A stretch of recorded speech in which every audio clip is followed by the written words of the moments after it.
જય શ્રી કૃષ્ણ મિત્રો। તો આજે આપણે મગફળીમાં ફળ વધારે હતું એટલે મિત્રો આપણે દેશી જુગાડ ચાલુ કર્યો છે।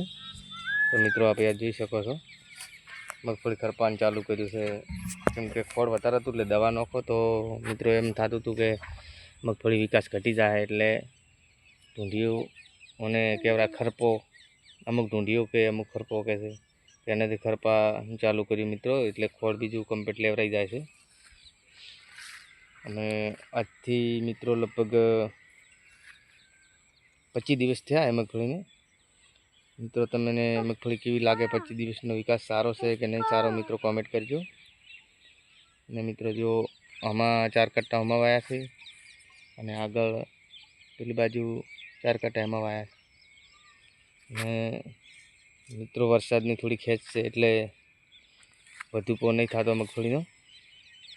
અને આ વિડીયો તમે કયા કયા ગામથી જુઓ છો મિત્રો, તમે શેનું વાવેતર કરો છો એ કોમેન્ટ કરજો, એટલે મિત્રો મને પણ લાગે કે મારે મિત્રો કયા ગામથી મારો વિડીયો જુએ છે। અને મિત્રો હું મારું સરનામું આપી દઉં મિત્રો, હું ડીસાનો છું અને રાણપુર મારું ગામ છે।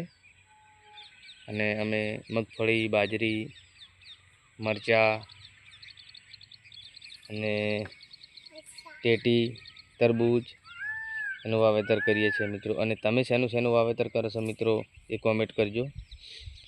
અને હું હવે વ્લોગ બનાવવાનું ચાલુ કર્યું એટલે મિત્રો નવા વિડીયો આપણે કામ કરતા હશે અને આવતા જ રહેશે, એટલે મિત્રો તમે ચેનલ સબસ્ક્રાઈબ કરી નાખજો।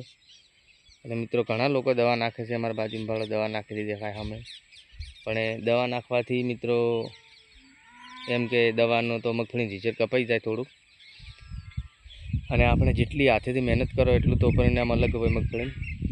એટલે આપણે સસ્તો મહેનત કરવાનું આપણે ગોતો કે આપણે દવા નાખીને ખોળ બાળી નાખવાનું, મગફળીનો વિકાસ ઘટી જાય। 15 દિવસ મગફળી, લગભગ 15-20 દિવસ મગફળી આગ નહીં કરતી ખોળનું દવાનો સચેડી, એટલે જેમ બને મિત્રો આજથી જ નિંદામણ કરવું।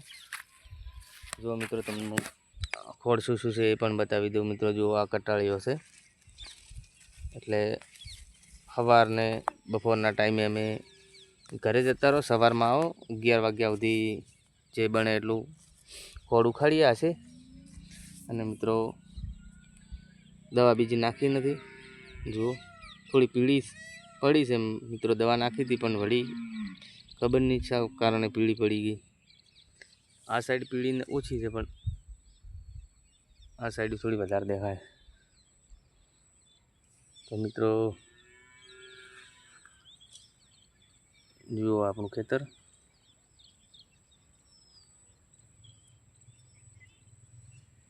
મિત્રો તમે હાલ શેની ખેતી કરી છે એ કોમેન્ટ કરજો। અને આ હમે હું કન્વરજીનું ઘર બતાવી દઉં।